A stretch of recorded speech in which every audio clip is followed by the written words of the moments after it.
चलिए एक सफर पर चलते हैं 14 अरब साल पीछे। उस वक्त यहाँ कुछ भी नहीं था।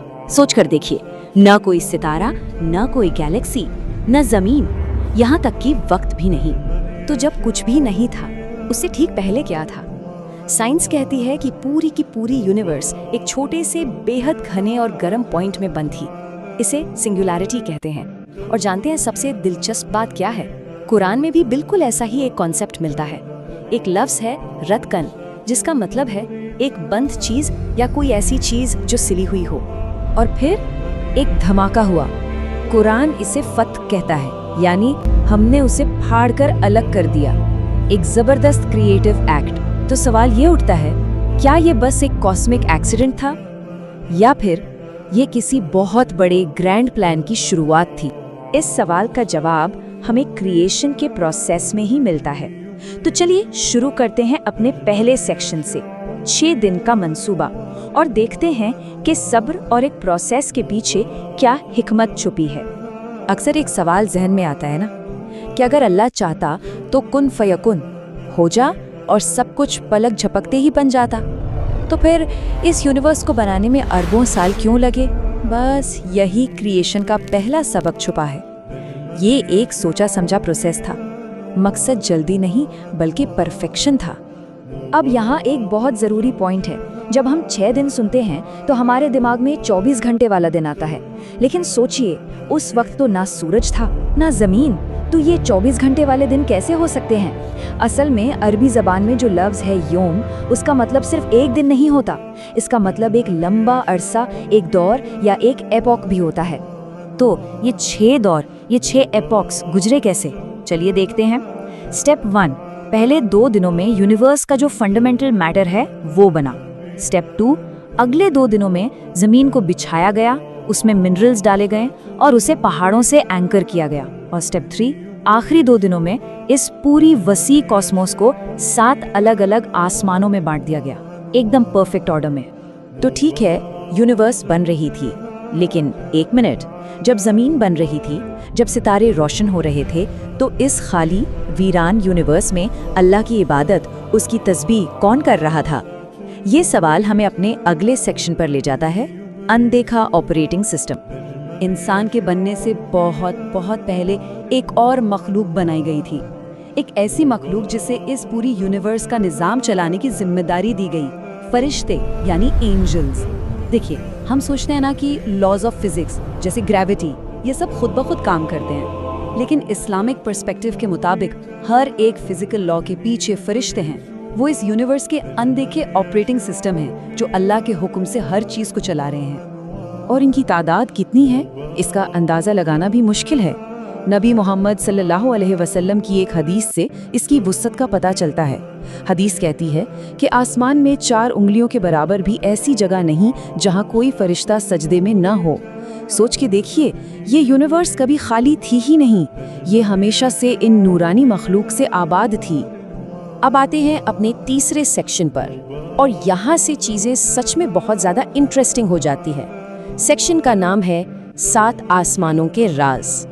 यहाँ हम देखेंगे कि कैसे कदीम वही यानी एंशिएंट रेवलेशन और मॉडर्न कॉस्मोलॉजी आपस में मिलती हैं। आपने जेम्स वेब टेलीस्कोप की तस्वीरें देखी हैं? अरबों लाइट ईयर्स दूर तक गैलेक्सीज। हमें लगता है वाह, ये है पूरी यूनिवर्स।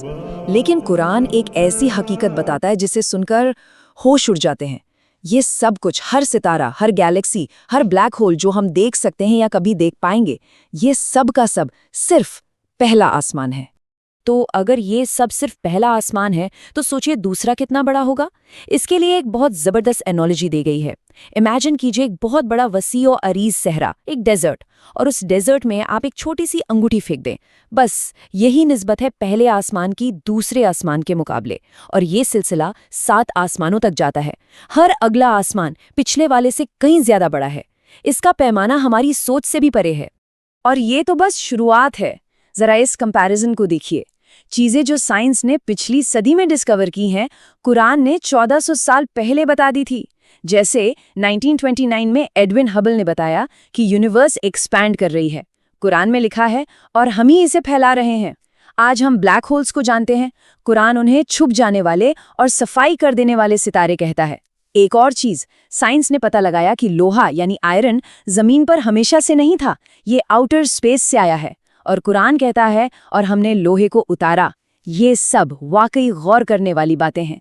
इतनी बड़ी यूनिवर्स की बात करने के बाद चलिए अब थोड़ा फोकस करते हैं अपने घर पर, जमीन पर। हमारा अगला सेक्शन जमीन की अनदेखी ढाल, और यहाँ हम देखेंगे कि कैसे इस प्लैनेट को बहुत खास तौर पर हमारे लिए तैयार किया गया।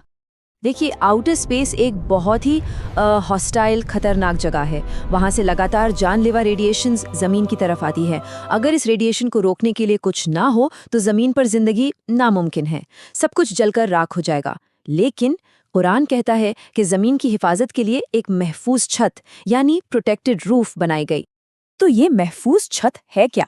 आज साइंस हमें बताती है कि ये असल में दो चीज़ें हैं। एक है ओजोन लेयर, जो सूरज की हार्मफुल यूवी रेज को रोकती है, और दूसरी है मैग्नेटोस्फीयर। ये जमीन की एक इनविजिबल मैग्नेटिक शील्ड है जो सोलर विंड्स और कॉस्मिक रेज जैसी खतरनाक चीजों को डिफ्लेक्ट कर देती है। एक अनदेखा, खामोश बॉडीगार्ड। और अब एक और माइंड ब्लोइंग फैक्ट, हम जब दिन में ऊपर देखते हैं तो पूरा आसमान नीला और रोशन दिखता है ना? हमें लगता है रोशनी हर तरफ है, पर यह एक इल्यूजन है। कुरान में एक आयत है जो कहती है कि यूनिवर्स की असल हकीकत अंधेरा है, और दिन की ये रोशनी सिर्फ एक पतली सी खाल या स्किन जैसी है जिसे रात के ऊपर से उधेड़ लिया जाता है। और ये सब हमारे एटमॉस्फेयर की वजह से होता है। कमाल है ना? तो अब तक हमने देखा कि यूनिवर्स बनी, जमीन को तैयार किया गया, उसकी हिफाजत का इंतजाम किया गया, स्टेज पूरी तरह से सेट हो चुका है, जो हमें हमारे आखिरी सेक्शन पर लाता है। आखिरकार स्टेज सज चुका है। सवाल ये है कि ये सब कुछ किस लिए बनाया गया? इसका आखिरी मकसद क्या था? हम इस यूनिवर्स की वुसअत, इसकी ग्रैंडनेस पर हैरान होते हैं, लेकिन जरा उन मखलूक को इमेजिन कीजिए जो इस निज़ाम को संभाले हुए हैं। एक हदीस में आता है कि अल्लाह के अर्श यानी थ्रोन को उठाने वाले एक फरिश्ते के कान की लौ से उसके कंधे तक का फासला अगर रोशनी की रफ्तार से भी तय किया जाए तो 700 साल लग जाते हैं।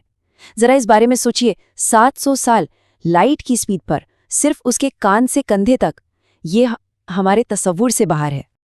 और जब ये यूनिवर्स बन रही थी, उसी वक्त दो और ठिकाने भी बनाए जा रहे थे, दो हमेशा रहने वाले घर। एक जन्नत, एक ऐसा घर जो सोने और चांदी की ईंटों से बना है, जिसका गारा मुश्क का है। एक ऐसी जगह जो जमीन और आसमानों से भी ज्यादा वसी है। और दूसरी तरफ जहन्नम, अल्लाह के गजब का ठिकाना, एक ऐसी आग जिसे 3000 साल तक जलाया गया जब तक वो बिल्कुल काली नहीं हो गई। और ये दोनों जगहें आज भी मौजूद हैं, अपने रहने वालों का इंतजार कर रही हैं। तो जब सब कुछ मुकम्मल हो गया, जब फरिश्ते अपनी अपनी जगह ले चुके, जब आसमान तन गए और जमीन बिछ गई, तब आया वो अजीम तरीन लम्हा, रहमान अर्श पर कायम हुआ। इसका मतलब ये ऐलान था कि यूनिवर्स का कंट्रोल रूम अब ऑपरेशनल है। क्रिएशन का काम पूरा हुआ, अब बादशाहत की शुरुआत थी। तो देखिए, यूनिवर्स मुकम्मल हो चुकी थी, स्टेज पूरी तरह सेट था, लाइट्स ऑन थीं, लेकिन जमीन के इस खूबसूरत नीले कार्पेट पर अभी तक वो मेन कैरेक्टर मौजूद नहीं था, जिसके लिए ये पूरा ड्रामा, ये पूरा शो तैयार किया गया था। सवाल अब भी वही है, आखिर वो प्रोटैगनिस्ट कौन था?